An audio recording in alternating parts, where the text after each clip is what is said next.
So good evening, everyone. Good evening. Thanks so much for tuning in. Tonight is Woke Wednesdays. We do this every single Wednesday, 9 p.m. Eastern Standard Time. And tonight, I have the pleasure of being accompanied by some amazing individuals. And tonight, you see what I did there? Someone said, "Hey, Joan." Is that Tony? Look at Tony. Oh, hey, Tony. Tonight we're talking about Black History Month. Do we still need it? Is it relevant? Why is it always in February? Shortest month of the year. So much to talk about tonight. But before we get started, let's introduce our amazing panel. Who'd like to go first? I'll go. How you guys doing? My name is Ronald. What do you do, man? What's I didn't know we were doing. Oh, sorry. Yeah, go ahead. Hi, my name is Ronald. I'm a grad student. Very interested in politics, law, very interested in topics pertaining to our community. I'm really glad to be here. Sure. Hi guys, my name is Joan. I'm an attorney and I'm very black. Oh, okay. Very, very black. Oh, okay. Where'd you go to school? I went to the University of Miami actually. Where'd you go for undergrad? I went to the University of the West Indies for undergrad. Oh. In Jamaica, WI, not Queens. Oh, okay. West Indies. You gotta make that known. Right, because they think Jamaica, Queens. But no, the island, not Get some the... respect. Oh. Get some whole respect. Hello everyone, I'm Tytra. I'm a senior at FIU. I'm a proud brother of Iota Phi Theta Fraternity Incorporated, as well as the president of the Black Student Union at FIU. Credentials. We don't say those You letters. gotta find everything. We don't say those letters on the show. I'm sorry, what happened? Iota Phi what? The humble frat. I'm sorry. The humble frat. Thank you. Now, but thank y'all so much for being here tonight. So much to talk about. Clearly that we're kind of already, it's interesting when I was thinking of who to invite on the show. I was thinking of people who are very kind of unapologetic, very out with it. So I'm glad to have y'all here. And then Joan is always just talking about this. Her and I always having conversations about this. So let's get started. What does Black history mean to you? Just Black history in general. Black history is like a legacy to me. It's like everything that my ancestors contributed to society, the culture, just the nature of Black people, the soul of Black people. So I feel we always flex in our identities all year long. So February is just a time where we can just project that to the outward, the rest of society. Society gets to bask in our greatness. Okay, I like that. Basking. Bask in it. And real quick, if this is your first time tuning in, please feel free to ask questions. Our panel is very, very insightful. I'm sure they can address anything. So please feel free to ask questions, post comments, etc. Let's see. The most political answer can I give? Or just whatever. I think for me, I it just have a tendency to say during Black History Month, I'm always on my rah black shit. Mm-hmm. I'm usually on that regardless, but I think that's when it's the most intense. But obviously to acknowledge the great achievements that Black people have done thus far and what we're continuing to do. To highlight those great things, highlight those secret gems that we don't normally hear about. But just to be on your blackity black, that's the blackity black month. But hey, it's a year for me, but Just to piggyback off my two friends, basically, for me, it's an opportunity. We use the month of February to just kind of highlight all our ancestors, what they went through, what they were able to endure. We all sit on their shoulders, we're resting on their wings. If I had to put a word for it, it'd probably be sacrifice. They sacrificed so much for us to be here, and particularly they built the greatest republic in the history of the world, with no incentive to do so. It was kind of forced, and they did it without even knowing, whether their children or their grandchildren would even be able to reap the benefits of it. And, we have a very, very long way to go, but just from where we were to where we are right now, it's a big achievement. So I think that we use the month of February just kind of highlight and pay homage to those who were here before us. Yeah, and Tony's asking, but why do we need to have a month? Why Black History 365? Well, I think the reason we need to have a month is because mainstream society doesn't really put the spotlight on Black people. They don't really acknowledge the contributions they've made to society. In America in particular, I'm thinking the islands is very much so a part of the culture. You're automatically studying Nanny of the Maroons, Marcus Garvey, Sam Sharp, and all the the heroes that, at least in the Jamaican context, I can speak to that. But in America, when you're learning about American history, you're not learning about Black people who've made significant contributions to society, and if you do, you learn about them in a half-assed way. They talk about George Washington Carver about peanut butter, but they don't realize that dude actually, saved our economy by like studying the peanut and using it in a way that would fortify the soil so that we wouldn't starve to death. Like, you understand what I mean? So basically, we need the month to remind everybody else like it wasn't just mainstream society or for like white people is what I'm talking about that are the great ones in this country. I mean, it's what it is. I mean, there's like, and people of color from all demographics have done it, but like African Americans or black people in this country have made contributions from the country's inception, and that needs to be acknowledged. If we only do it for a month, then that's what we do. Yeah, and just to piggyback off what Joan just said, I concur. And look, you guys have 11 months of the year already where like black people are overlooked for the most part. Our holiday, like we use the month of February to kind of like highlight like our achievements as a culture and as a people. And like as Joan talked about, like it's kind of like not given this due diligence throughout the other months of the year, throughout the other days of the year.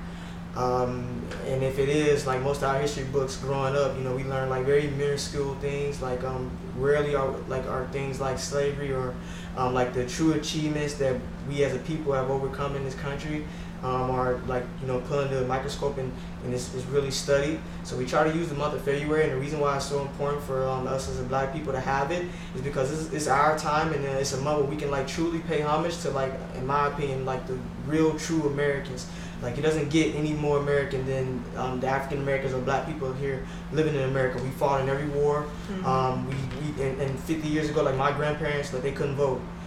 So you have a situation where like we weren't counted as, really truly like full citizens. We weren't counted as people the first 250 years of this country's inception. So we, at the very least, I believe, deserve at least a month where we can pay homage to like those who came before us, and we're still here standing as a people, and we're trying to progress, and we're trying to just advance. And the celebration of this month is actually like a pretty like new thing, in the history of this country. And what's interesting is that a lot of you have been saying that it's a month where we get to highlight black people and blackness. And in this country, I do think that blackness has been kind of created as a target, because I think it's highlighted every day. Yeah. Right? But in the most egregious and decontextualized of ways. That or it's gentrified. Right. Yeah. Oh, always. And I think this month is a moment, right, of just uplift and empowering. Like, I can't tell you how many friends I just scroll through stories of just people I've never even heard of, like histories, and I'm like, whoa. So, yeah, because it's interesting how we're kind of positioning blackness, because people have said, I think, African American. In a place like Miami, right, we very much encounter the full diaspora. Right, I'm from North Carolina. North Carolina is white, black, period. Yeah, you just one color. Yeah. So how do y'all feel like having just these multiplicity of ethnicities in such a condensed space like Miami, and in that celebrating Black History Month or just blackness in general? Yeah.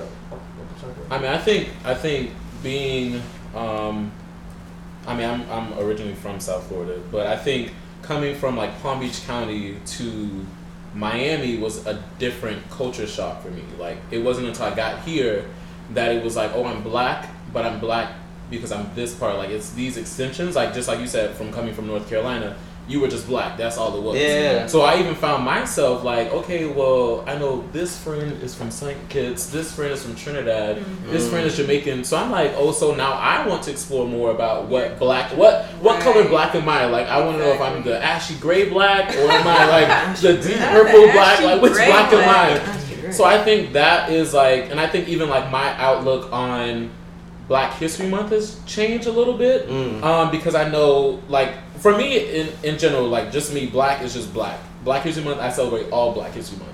But I know there are also people that are like, okay, well, Black History Month is just African American History Month. We also have Caribbean History Month. But for me, it's just everybody. Yeah. But I think when you come down in places like this is when they start breaking it off. Like, hey, this is my month. You got your month in June. This is your month then. This is my month.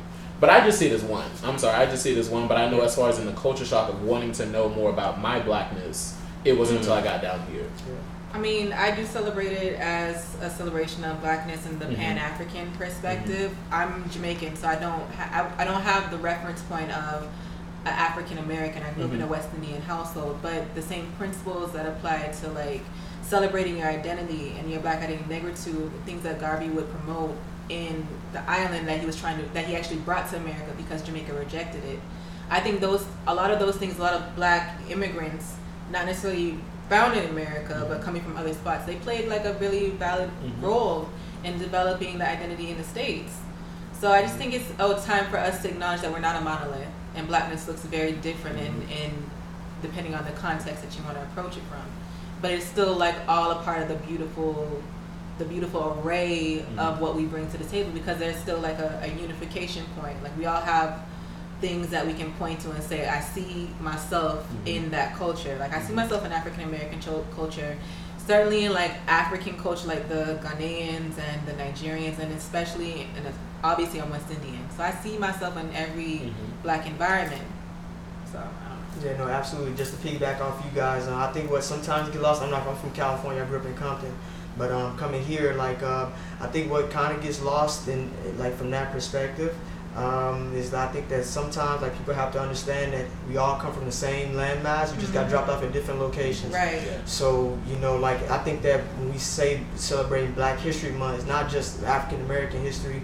Even though we played a pivotal role, it's like the African diaspora as a whole, like in North America, as a continent, to be honest with you, because people in Jamaica, they went through like like an independence and a struggle for freedom. People in Haiti, which I believe was like the biggest inspiration for like Black liberation, at least in this side of the hemisphere. Shout out to Haiti.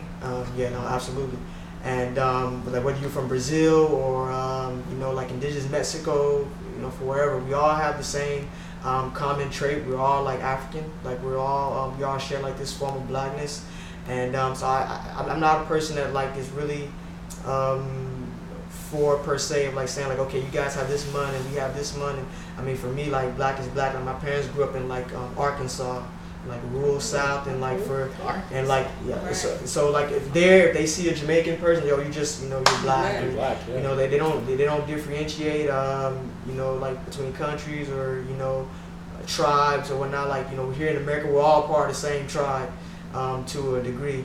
So I think it's very important that I think Black History Month is a time we can all like share the month, and like no matter your blackness or your form of it or like your country or your tribe, we all have some form of some piece of the pie in the struggle for celebrating Black history and like the advancement for Black people in America. So. Yeah, I agree. I would just say, like, I think it's important for us to celebrate our commonalities and not necessarily focus on our differences. Yes. And it's true that we can focus on our differences, because I'm not going to pretend like I have like a acute understanding of an African American identity. I know what it is to be a Black body existing in America, but my culture is distinct from African American culture. But I still think that we should be able to share those two things and educate from a place of love and understanding, as opposed to y'all shouldn't participate in this because it's not for you. So someone said that we should have pros and cons on the show because they believe Black History Month is too exclusive. I asked for a follow-up because I don't really understand what that means. So I'm waiting for them to answer back. So one interesting thing is that blackness is everywhere, right? So I think the country most populated by blackness outside of African countries is Brazil. Yeah, I think I heard. Right? In Latin America, there's Black people all over Latin America. This is like a very common thing. Roberto Clemente, one of my favorite baseball players, Puerto Rican guy. So like now, like, so you said something interesting, like maybe not to focus so much on the differences. Why not? Can the differences also be something that is also like uplifting and also education? That's what I mean. We shouldn't focus on the differences in the sense of we want to make sure that some people can't participate. Like don't focus on the differences in order to exclude people. Focus on them in a way to educate or enlighten or be inclusive, saying this is how my blackness operates within the context of the islands. So instead of, I don't know, like soul food is very different from a West Indian cuisine, but they're still both beautiful, items that, like, they're both beautiful foods that you want to consume. Like, we just have a different way of, we had a different way that we survived in those environments. Mm-hmm. But at the same time, we both did survive. We both came through on the Middle Passage, and we survived like a really horrendous experience. So that sharing that journey, our ancestors sharing that journey by itself should be enough for us to look at each other and call each other kin, in my opinion. Mm-hmm. So if you can look at another culture and see another black person, and even though they don't do things the way your family did it at home, you can still find some commonality in that culture, or try to educate yourself about that culture instead of saying that it's foreign or it's wrong. Because I feel as if in America, being in America kind of gives you the idea that this is how things operate. America is a very large landmass, and the culture in America is very powerful. So I feel as if a lot of Americans take it that their culture is almost like the default. So when they see anything that anything that diverges from it, they automatically conclude that it's like savage, or it's unrefined, or it's just not. It comes from an uneducated place, or it's just not as good. It's less than. And I don't think and West Indians and Africans do the same thing to African Americans as well. We have a very complicated interaction. But I just think we can all like try to focus on how to bring our different identities together instead of just trying to separate each other. Yeah, Miami is special for that. Like, it's one of the few, I think, like, really positives about the city. I love to go to Clive's Jamaican restaurant, like, right in Little Haiti. And, like, to be able to partake, like, in, not so much, like, Jamaican culture. Like, I know, like, you know, I'm not too familiar with it, but Miami is a good, like, it's a unique place where I can get the point of view of, like, a person who's, like, first generation Jamaican, who we share the same blackness, but, like, it's different, like, as Joan talked about. And, like, the things that are different, I can express, like, hey, like, okay, like, this is like this for me, being African American, being, you know, from California, and like what do you guys think about this? And I can get, like, different perspectives and like shape my opinions to, like, fit, like, a broader perspective. Like, if there's something I lack, Miami's, like, you know, like, because we're so, like, culturally, like, you know, like, huge, it's so many different, like, people from so many different places. Like, the city kind of offers a unique opportunity for us to kind of, like, learn from each other, like, you know, from a positive outlook. So I'm interested too in your opinion, Tetra, because you're also the president of Black Student Union, right? Probably like the largest black organization on the side, such at one of the largest universities in the country, right? We're the ways of the world. I'm trying to can right now. So you're trying to lead an organization, right? That has, and I don't know if you don't have to share if you don't want to, because I know this could be, but I'm gonna ask anyways, right? What is it like? So it's one thing for us to say, yo, let's celebrate each other. Yo, a word, you're Afro-Colombian. Oh, it's a great Afro-Colombian Netflix series, by the way. Just came out. That was an example. Sorry, no, it is an example, but I just remember Afro-Colombian. Like, Afro-Colombians are just very rarely portrayed in cinema, so it's a good one. That is true. So I just had to play it. But it's one thing to say, oh, you're Afro-Colombian. Oh, you're Afro-Dominican. Cool. Let's talk, and let's talk about our similarities and differences and uplift each other. It's another thing to try to run or lead an entire organization of people of just like from everywhere. So what is that like, trying to, because if you ever try to organize, even like working in groups in school, that shit is annoying. Right? So like, what is it like just trying to do that? I think coming from BSU standpoint, it isn't the easiest, only because of the past history that BSU has had, or BSU has had, say, with the Caribbean group, where it was one point where it was like, okay, the African American students were saying, you're not black, so stay over there. And then now it's flipped where we're like, okay, we're all black, and it's like, okay, this is what you did to us. So now we're saying, like, that's why I'm like, it wasn't until I got here where it was like so much divisiveness against each other. And it's like, oh, I don't, like, I'm black, or I can say, oh, you're black, so let's do X, Y, and Z. Oh, I'm not black, I'm actually yada, yada, yada. I'm like, well, we look the same color. We're the same color to me. I'm like, if you get stopped by the police, they're going to look at a black man, they're not going to say a petition man said X, Y, and Z. They're going to say, this black man said. But I think with us now in these past years, or the past million years I feel like I've been on the board. I think the good thing about it is like we have been so open to the different experiences that people have. So like even now on our board where it was predominantly African American, it's now we have Afro Latinas on the board. So we're learning about the different intersectionalities between being Hispanic and being Black. So then that's one thing that I am proud of, because like having these people on the board, it's opening my eyes to the experience that they have. So I know my experience as African American, but now I'm learning about the experience of being Hispanic and then being a dark-skinned Hispanic and being shunned because you're dark-skinned, and then also being Black, having a Black side to you, but then you're being kind of turned away because you speak Spanish, and it's like, sis, who are you? I'm sorry, what are you doing? So I think that it's like with BSU, it's kind of like we're trying to learn more. Like I will say I don't know all of, the different versions of, like I said, the different versions of Black. And I like to learn, like, I want to learn more about it, because I'm like, hey, these are like, because I'm not really a person, I don't like to shut people down. Like, if you're Black, if I see you face value that you're Black, you're Black. I don't care what you are, you're Black. But I will appreciate that you accept, like, you are Afro-Latina or you're Afro-Latinx. I see. So I will appreciate, like, I want to learn more about your culture. So I think that's where it has turned now more to where we're embracing the cultures. So it's like even, going into the other communities, but sticking more so with race and stuff like that, ethnicity. Like we're trying to be more open to it, because we want to see these are conversations and these are people that we're encountering more. So we have to open up. That's one thing that I don't want to say in the past, where it's just shut down to it's just African Americans only, because then even when you do stuff like that or programming solely talking about your Black experience as an African American, people don't feel comfortable coming around. It's like, okay, well, this is how you went through this, but my parents growing up in a Caribbean household, this is how I was raised. You could say this, but this is something I completely couldn't say. Or this is something that you could do, or you could go out with your friends and people could come over to your house, and I'm Caribbean, I had a dream, you can come over, had a dream, had a dream, who you go out with, go anywhere. Bro. And then, obviously some of us had that same thing, like I didn't start going out to parties until like I was basically in college. Like, I also... What's the party? What's the party? Really?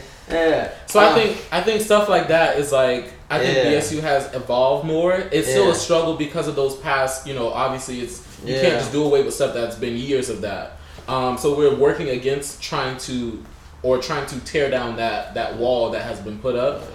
So it definitely is kind of difficult. But we're a hurt people. We're a hurt people. And I'll use BSU as an example, because there are just numerous examples of just any organization. You could be racially homogenous, but then there's going to be things with sexual orientation, with gender. Like there are always kind of like fragmentations within just trying to build organizations. And then anytime we talk about race or ethnicity, it's going to be a complicated and just messy. I honestly don't think it has to be that messy. It doesn't have to be. It doesn't have to be. But I think there are so many misconceptions. Like people in North Carolina, like again, like it's just binary, and it's not their fault. They've just never been educated on these topics or exposed to something. Like if they hear an accent, oh, you're clearly automatically from Jamaica. Right. Yes. So like, so it's like that's it's not their fault. Like they just haven't been exposed to this. But we do have a question that's pretty interesting. Flipper Skip is saying, as a white person, I was wondering what your opinions are on including white people in this educational experience, because I think white people often don't properly understand different Black cultures. Well, when you say include white people in the educational experience, here's my take on that. I have a very I can't deal with these two right now. And it's not even like a very it's not a harsh take, it's just that I think it's real quick, let me finish reading. Go ahead. And they said again, in conditions conducive for open conversations between different races. That's what I said. So I believe there's home conversation and there's conversations for the public. So Black people amongst ourselves, we are trying to deal with the fact that we are not a monolith in this country, and we're trying to figure out our own identities existing as a cohesive group within this melting pot of a society. Me, a Jamaican, talking to an African American, understanding that yes, both of us look alike, but we both do not have the same exact upbringing, but we might have similar experiences, and both of those things are valid.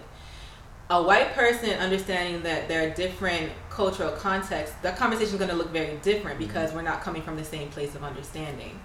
And I also go from the point of view that I don't necessarily feel it's like it's my responsibility to educate white people about my humanity. I think it's, if I can come from a place that I see that the white person has done a certain level of research on their own, and they come with like, what's the word I'm looking for? Considerate questions and trying to understand respectful questions with it, trying to actually understand as opposed to just trying to like dissect or arguing or trying to figure out the validity of a thing. Because it shouldn't be very hard. If you can understand that Europeans have very different culture, French, Italian, German, Swedish, it shouldn't be very hard for you to understand that Jamaicans and African Americans and Afro Latinos and a person from Ghana also have very different cultures. So I don't know. No, I concur 100%. And I mean, look, like we live in the United States of America. Like nothing is restricting the white person from going out and like doing like the necessary due diligence research in order to like catch up on these matters. I mean, like nothing's preventing you for the most part. Like as you talked about, I think it kind of like when they don't come with like, you know, like really meaningful questions, and like it's more so like, you know, they're arguing like a position like against. It really demeans like our intelligence like as black people, and I think that's not helpful. I think that it's not our responsibility it's not our responsibility as black people to facilitate the dialogue. I think it's like for the white person or for like whoever, it's for them to go out and do the research themselves and try to like get the answer to those questions. Also, you also have to come from the perspective that that particular black person might not feel like accommodating you on that particular occasion. So it has to be a reciprocal exchange. You can't expect that a black person, or I'm not saying that you are, obviously. I'm just saying that when these conversations happen, you have to understand that this person might not be in the headspace to have a conversation with a white person about their identity as a black person in America, because those conversations tend to be a little heavy and exhausting. So yes, do your research. Yes, ask considerate and respectful questions. And yes, if that particular black person feels to engage you, then y'all can have a beautiful conversation. Yeah, I mean, because growing up in Compton, I mean, I get asked all the time, like, oh, like, is it like, you know, like NWA, or is it like the movie, like yada yada yada? And I'm like bro. Yeah, like it's really annoying. I mean, and I'm honest. I mean, because it's not a big deal, you know, for me per se. Like, oh, like, you know, obviously it's not as, you know, bad as it was in the 90s. I mean, I grew up, you know, like in a rough neighborhood. Like my pops and my uncles, like they were all like, you know, I grew up in gang culture, grew up in the Crip neighborhood, west side of Compton. And like, so I don't have a problem, like, you know, like answering those questions. But when it gets to the point where I feel like some of the questions are like demeaning or like really like derogatory, you know, or like they're just really stupid questions. And you know, you can never have a stupid question, but I mean, it tends to come up from time to time.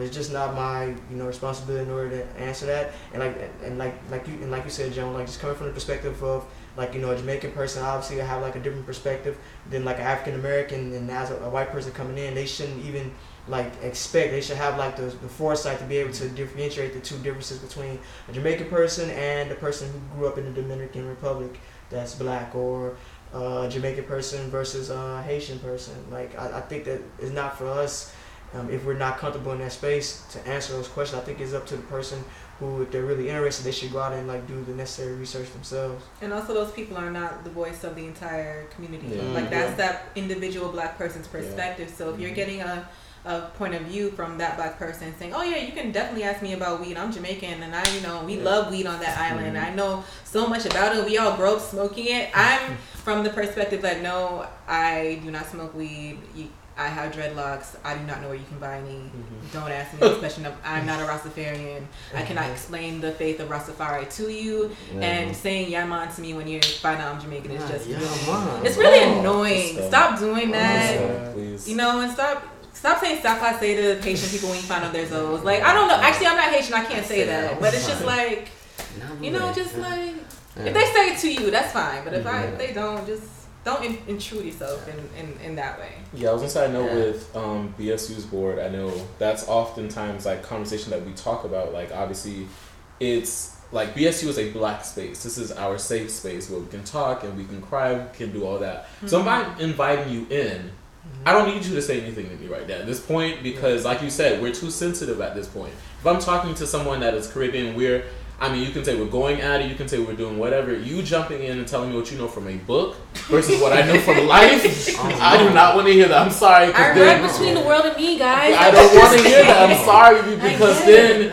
all of my built up slavery energy, everything is going to come at you full speed. Yeah. Because I don't need you to tell me what you didn't live. I know what I lived and they know what they lived. Don't tell me what you read. Yeah. And this whole conversation is interesting because we're talking about experiences that actually have happened. Yeah. Like it's not like we're like imagining how this conversation would hypothetically go. Like these are like things that have really happened. Like I'll never forget. Like I was laughing because you posted on your story. Bro, that was like I was triggered. And he touched your hair, right? I don't remember him touching my even hair. I just remember like him. I remember he was very much so in my personal space. Yeah. And he asked me if I knew where he can get weed from. And it was like I was looking at the moment outside of my body because I was like, you know when you turn to like you break from frame and you turn to the camera, you break the fourth wall, and you're like, this nigga. I'm sorry. I don't know if that's a word we can't use. I'm sorry. Just a random day. It's a regular day, and it's just like I understand the space I occupy in the world. I'm a black woman. I have locks. I am Jamaican. I do not know where you can get weed from. I really don't. And even if I did, you are a stranger, sir. I'm not going to give you the information. You trolls. You could be trolls. I could be feds. Like I'm not going to give you the information of my plug if I had one. I don't know you. Like it's just. It's just intrusive. It's very familiar. So it's just like you don't have the authority to like interject yourself and place a caricature on a person because of the little that you would know from whatever identity that or context that you're applying that to me. It's just not. And I think I don't know. To the conversation of white privilege, like I feel like I'm always just kind of this is a topic that my friends and I talk about a lot, and I think sometimes we can point out to like big examples of white privilege. So, you're not followed in the store or something like. And yeah, that's an example. But I think some of the most dangerous examples are this. I think what happened with you that it's just the feeling that I can just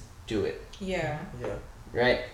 Sometimes it's like being unaware that it exists. Okay, that's a type of white privilege, but it's just not even realizing that I can just go up to somebody and just impose my presence in theirs on them.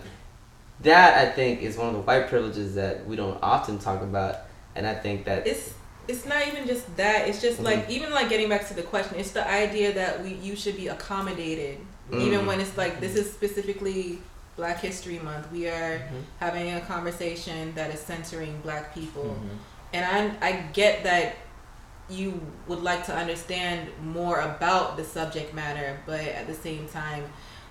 The premise of the whole conversation is that it's not necessarily about anybody else at this point. We are centering the conversation on Black people and how they choose to use their voices in this moment. So, shut up for 28 days. Shut up for 28 days. Or just not even shut up, just observe. Just watch. And maybe in March we can have another conversation. Yeah, let's talk. In March. And just to follow up on just to follow up on white privilege, I think that's really truly like the essence and the problem in this country. Even this idea of like in America, they say like, oh, like, you know, if you just work hard and you pull yourself up by your bootstraps, right? Like you can achieve this quote unquote form of American dream. Well, if I have a 200-year head start as a people, like versus my competitor, it's not really hard to pull your bootstraps up, like pull yourself up by your bootstraps and get done what you need to get done for you and yours. And even like, and that's probably like on a micro level, but like on a macro level, like we talk about like white people like really imposing like their essence or like their will to be able to go up to someone and touch your hair, like or like who are you to do that, like or to impose their like themselves in someone else's space. I mean, it's really what they've been doing for the last 500 years. Like they came over, they took a landmass, and then they killed off all the people. Okay, we need more people. Okay, let's go over here. We're gonna take more people. Yeah. And I mean, it's kind of like them imposing, like I guess like on a micro level, like them imposing like their way of life on people who really truly never didn't deserve it, or like didn't want it, like we rejected it. And so like when we talk about Black History Month, the reason why Black History Month is so important for us, and like why we should, I feel, keep Black History Month, is because it's a time for us to be able to like look back like on our struggles and on our triumphs, and where we come and where we've fallen short and where we need to go forward, and to be able to like observe that and be able to like do like analyzation as a people. And the public should respect that. Like white people should respect that. They got 11 months out of the year. They should also reflect. Yeah, right. And they should reflect. Like this Yeah. country needs to have a very hard conversation concerning race and the dynamics that exist in this country because of race. And I don't think there's going to be a real space of healing unless we do that. You know, it's interesting. Like I think Ron said something earlier about how like there's no excuse to kind of look these things up. I think we've all kind of been talking about it, and it's a tough thing because coming from like an education standpoint, like, and I see what goes on in K through 12 schools, right? I see like the environments. I mean, I grew up in this environment, but I'm also seeing it now, like, from an educator standpoint, like the way these children are being groomed. In North Carolina, we have a huge, just poor white population. Like, just fucking poor. Like, sometimes people just don't have the luxury to even know how to read. And in this country, literacy is like, I think 30% or something. Is it really? It's like, it's horrible. I didn't know it was that low. I think if illiteracy is 1%, I think that's horrible. Like taking power away from people, if you want to do that, take away their ability to read. Right, their ability to just kind of learn, have spaces to learn, healthy environments to learn in. So it's so hard, right? Because it's like they're not educated here, like they're also poor, and now they impose these ignorant ass views on other people, and this is how you get horrible situations. It's such a, so I'm with all of you, like with having these conversations, but I think it's also more than a conversation. We've right? we've had a candid conversation about our perspectives on systematic poverty, as you would call it. It's very hard for me to sympathize with poor white people, given the fact that they flex in their white identity to the point that it leads the rest of this country to the detriment of everybody else in this country. But my whole point is that I'm not even considering the poor white person. I'm more so talking about the educated white person, the person who has access to books, who knows how to write scholarly articles, the person who was formerly educated and flexes in all these different systems in society, still not being able to do their due diligence and just research that the identity or the history that Black bodies occupy in this country or have occupied in the world in general. So it's just like everything else is so easy for you all to understand. You guys have climbed to the heights of education and intellectual mastery. I just don't see why it's so difficult, or why the onus is on a Black person to educate you further on why our human experiences might be as sophisticated as your experience. Because again, all of us don't look the same, don't act the same, do not have the same culture, even though we might be living in the same place. And you might not know that by looking at us, but at the same time, all it takes is a conversation. And even when you do educate yourself on these things, don't take it from a perspective that you know more than the person, and that you're going to educate the Black person on their own culture, because that in and of itself is blackness. I'm just saying, like, it's right. Like, don't. If you're trying to have the conversation, just try not to center yourself in the conversation. If your true desire is to learn, it ain't about you, bro. It's just like So one thing that's tough with these conversations is that we sometimes, because oppression is like part of culture. Like I do think that these cultures that we kind of embrace and celebrate and are byproducts of these just histories of oppressive structures, because it's led to horrible things. It's also led to some amazing things. So I think it is important to celebrate. So what are some ways, because I think in these conversations to start, we can kind of get caught up in like the bad stuff. But what are some things that we do, that folks do who are Black to celebrate? Especially like during a month like this. Like I said before, it's a time of remembrance for me. I think that what I would really want to see is more Black people honor their ancestors, and like in a real significant way. not just. There's like we have like little things that we do that are like it's like we're remembering on a soul level what we used to do on the continent. Like people pour out libations and say you're pouring one out for the homies and stuff like that. But like a ceremony where you really speak the names of your like sort of like the Day of the Dead that they have in Mexico where you remember members of your family. If you could do that for the members of your family, even like ancestors that you might have adopted, like Dr. King, Malcolm, and all those people who really paved a way for you. If you could have like, I would like to see a gathering of Black people in this country, just stand up and say, we're speaking on behalf of our ancestors, and we want to thank them for their contributions, and we want to honor their spirits by doing more work and carrying on the work that they've already done. I don't know, we do that, but like on a conscious level, I would love to see that. More of it, like on a physical way, like an actual like gathering. just like a ceremony of sorts. Like they did something at my church that I thought was very powerful last week or the week before. They sang like Negro spirituals, but like the entire choir stood up and they all had on like kente cloth and everything like that. You go to a Black church? Yeah, I would call it a historically Black church. It's the Antioch Church in Miami. Oh, yeah, Miami Gardens. It's a really good church. Jackson, Jackson, Pastor Jackson. He's a really good pastor. Jackson the third. So my pastor is his brother. Oh, really? Yeah, I go to second. See? Yeah, it's like they're brothers. Yeah. See? Yeah. But like the way they sang the spirituals, it was very like there was no instruments playing. It was just it was just like a cappella level of the voices, and that's what the director wanted to bring across to the congregation, that we're singing the way our ancestors sang because they did not have the luxury of cushioned seats, they did not have the luxury of microphones, they didn't have the luxury of instrumentation. They had their voices, and with their voices they still praised their God. So like just that, something like that was just on a the most basic of levels is very powerful. So I would personally love to see that. Real quick, Joey saying that Afro Latinos south of the border, at least the ones from his tribe, celebrate the Day of the Dead. He's saying that. So Joey's from an indigenous tribe in Colombia. Oh, beautiful. And the way they kind of kept survival was by integrating with the Black community in Colombia. So they're saying that they celebrate the Day of the Dead, to your point. Oh, great. But that's great. I would love to see it incorporated in America. Yeah. So what else? Something that we could do? I definitely think that is really a good point.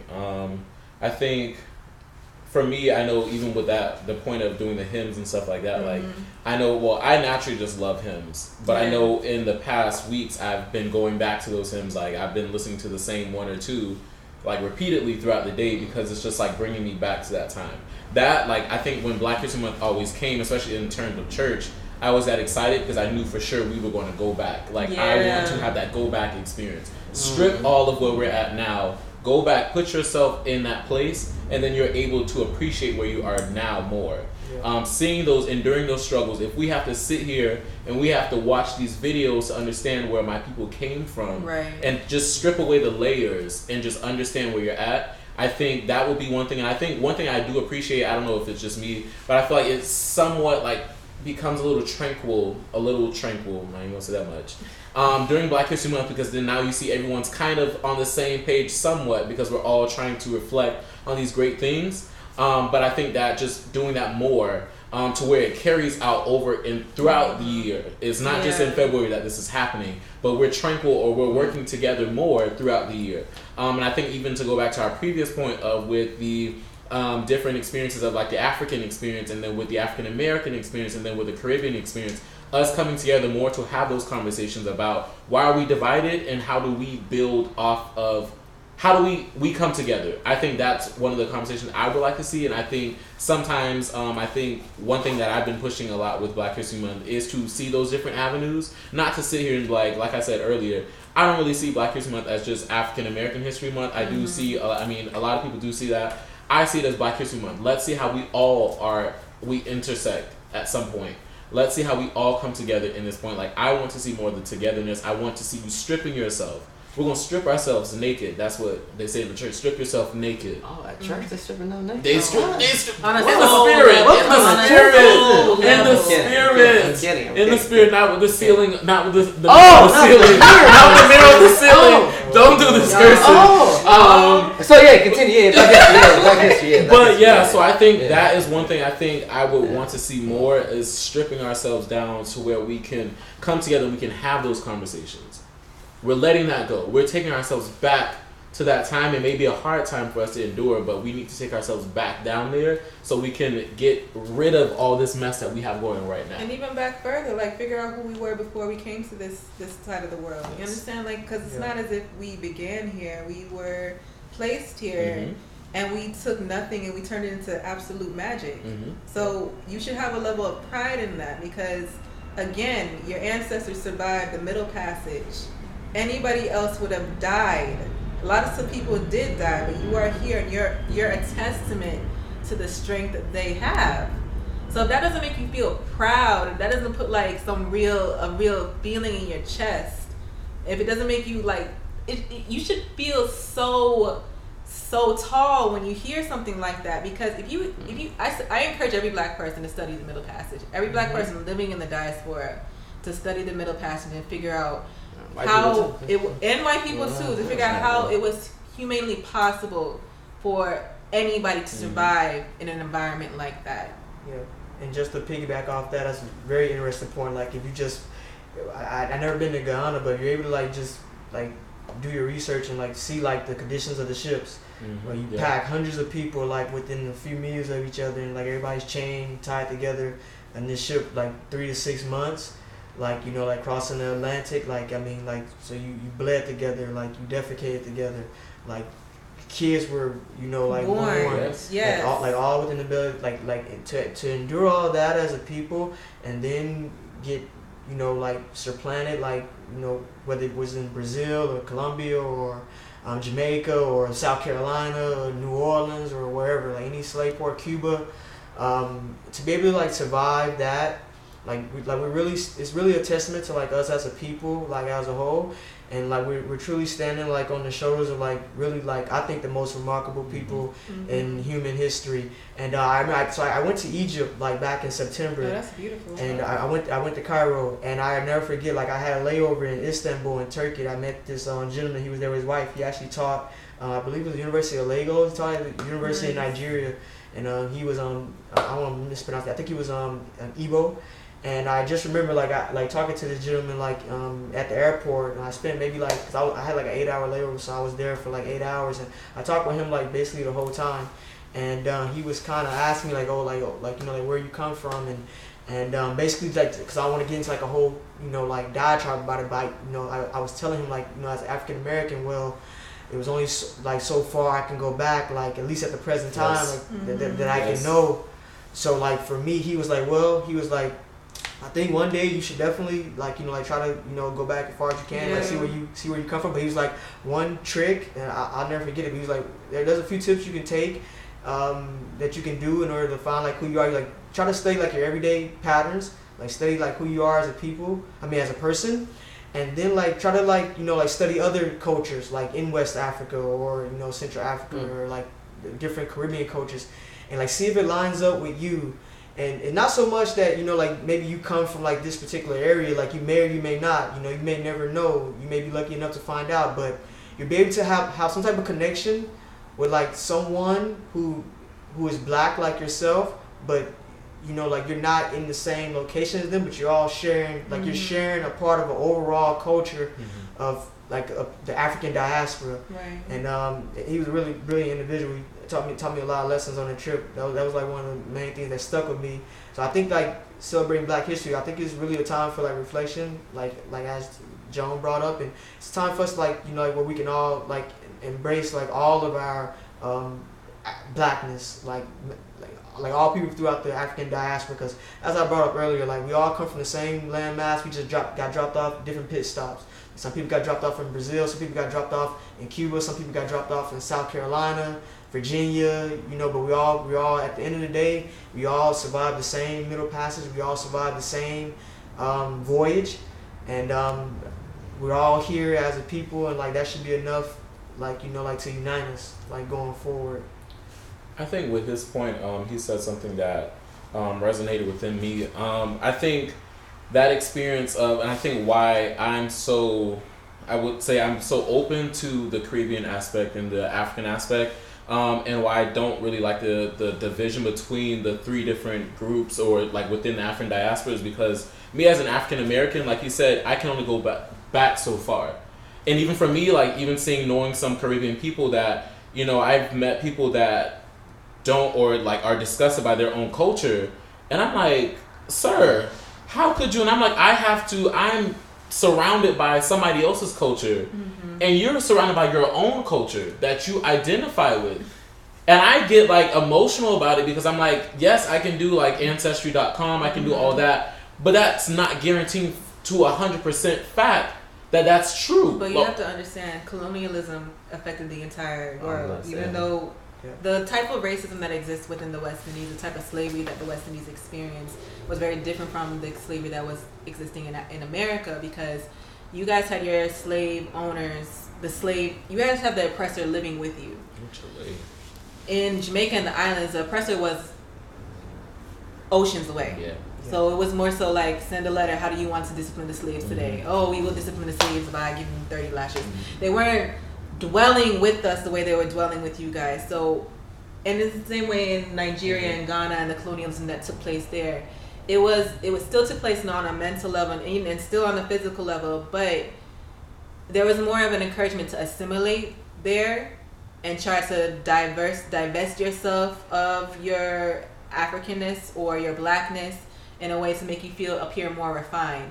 So like in Jamaica, for instance, they still wear these long robes and these wigs and courts and stuff like that, just to emulate what the British were doing. Even though that really has no context on an island that it gets to like 90 degrees on a regular day. Like there's no, why are we acting like them? It doesn't work here. So I understand, like there's subtle ways that racism has affected all of us. And there's a lot of entrenched or ingrained hatred, self-hatred in the islands and in Africa as well. And still in the African American community, but it's just varying degrees of how all of us were really taken advantage of. And part of it too, this is an erasure that happened, right? So even in these other countries, like Joan said, they were still colonized, right? They still, like, you speak English. Right, and we have a dialect, but we still do speak English. Right, you go to Cuba, it's all black people, but what do they speak? Spanish. Yeah. Like, so even though they might be in a country where more people look like them, right? They still are colonized bodies. And yes, like I mean, even now, like I'm speaking English. If I want to go back to my other language, it's Spanish. Those are two colonized languages. Right, because we were colonized by the Spanish. So like, colonization has just a horrible way of working. If I could recommend some books, Frantz Fanon, Wretched of the Earth, Black Skin, White Masks, just so much great literature. We're running out of time. Gary, real quick, says, I really appreciate the Pan-Africanism in our generation. We're all one people who had different stops on the side of the world. Yeah, and that's really dope too. I think that's something that I'm seeing more with like younger people talking about Pan-Africanism in the diaspora. Go and visit if you can. Yeah. Go and visit Africa. Yeah, if you can West afford Africa. it. Yeah. All of it. All of it, but like specifically, we all basically came over there going. I'm just saying. So we have about 5 minutes left. Parting words, Black History Month. Emancipate yourself from mental slavery. Shout out to Garvey. Oh shit! Okay, you was ready for that last question. Okay. She was ready. I'm finna sit here and try to write out what I want to say. Oh, it is. God. Okay, I still want to go last though, because I'm still trying to write out what I was gonna say. She was ready for that. Yeah, she knew. That's a really good one. I can't top it out. I love Marcus Garvey. But I think we talked a lot about Black History Month, like on this amazing panel. So I want to thank everybody for like just giving me the opportunity to come and like share my ideas and opinions. Thanks, Hershey. If I had to give a parting word, like what I've been trying to do with myself, and so in my class, like in my program, there's a bunch of international students like who are obviously not from America, and they're not obviously like African American. So I've been trying to like incorporate, like every like once a week for class, like hey, like some of my closest friends like, yo, like check out this book right here. So I gave the autobiography of Malcolm X to a classmate, and I just want to give a parting quote from him. He said, "Education is the passport to the future." So education is the passport to the future. So I think it's important for us being children of the African diaspora to value education and like learn our Black history to the fullest, and use those tools and methods to go forward and progress. Wow, we got quotes. I ain't come with a quote. I'm sorry, but I'm gonna just do two things. A shameless plug. But okay, so follow at BSU. What was it, at BSU FIU? I'm gonna need you to know your Instagram handle. I was gonna say at BSU FIU.edu. I was about to go to the whole website. Oh, he said www. But follow on Instagram BSU. Yeah. At BSU FIU to find out all of our lineup of events for Black History Month. We have our signature event, Culture Fest, coming up on the 24th of February. Is that new? Yes, it is. Yeah, new. I brought that in. I was like, throw the other one out and bring this in. Okay. So it's going to be taking place the last Sunday. For y'all skip church. The last Sunday of February. Don't get naked in church. Please come. Don't get naked. Come get naked at Culture Fest. Wow. But yes, please follow BSU FIU to find out more about our events. All are welcome. And then also just celebrate your Blackness. Just be as Black as you can in Black History Month and carry it over into the rest of the year. Be Black. Wakanda forever. That's my quote. She gave it to me. Thank y'all so much for being here and sharing your experiences. It's never, I think, easy to share your story. So thank you so much for being just glad to be here. Courageous and vulnerable enough to share your story with us. I hope y'all learned something. And I'll be posting this to Instagram story for the next 24 hours, uploading it to YouTube. Next week, we're talking about what is it to be pregnant. What is that experience like? So we have some pregnant mothers on the show. It's an experience I know nothing about, so we'll be talking about that. Following week after that, we're talking to a cancer survivor. So a lot of that stuff coming up on Woke Wednesday. So thank y'all again so much. Peace and light. And we'll see y'all next week. Good job, man.